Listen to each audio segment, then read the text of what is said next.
Isang mapagpalang araw sa ating lahat. Ako ang inyong lingkod, Elijah Paul John Valdez, at welcome sa ating daily devotions. Ang ating verse for today ay nasa Santiago chapter 2 verse 1 to 4. Sinasabi dito na, mga kapatid ko, bilang mga mananampalataya kay Jesucristo na ating maluwalhating Panginoon, dapat maging pantay-pantay ang tingin ninyo sa lahat ng tao. Kung may pumasok sa inyong kapulungan na isang lalaking may singsing na ginto at nakadamit ng magara at dumating din doon ang isang dukha na kuskusin ng damit at inasikaso ninyong mabuti ang nakadamit ng magara at sinabi sa kanya, dito kayo maupo. At sinabi naman ninyo sa mahirap, tumayo ka na lang dyan o kaya sa sahig ka na lang umupo. Natatangin na kayo at hindi umahatol ng mali. At umahatol ng mali. Ang talatang iyon ay binibigyang kahulugan na ang lahat ng tao, anuman ang lahi, kasarian, katayuan sa lipunan o anumang iba pang katangian ay nalikha ayon sa larawan ng Diyos. At sa makatuwid ay nagtataglay ng likas na dignidad at kahalagahan.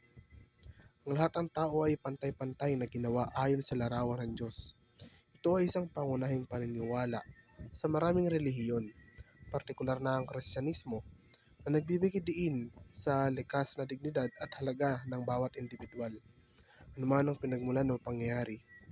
Ito ay isang pangunahing prinsipyo ng pananampalatayang Kristiyano na dapat tratuhin ng mga Kristiyano ang iba ng patas na sumasalamin sa mga turo ni Jesus at ang mga prinsipyo ng pag-ibig at habag na makikita sa Biblia.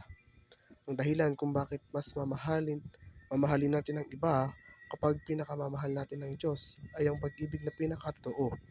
Pinakadalisay nitong anyo ay nagmumula lamang sa Diyos. Dahil ang Diyos ay pag-ibig. Ang pag-ibig ay isang pangunahing bahagi ng kanyang kalikasan.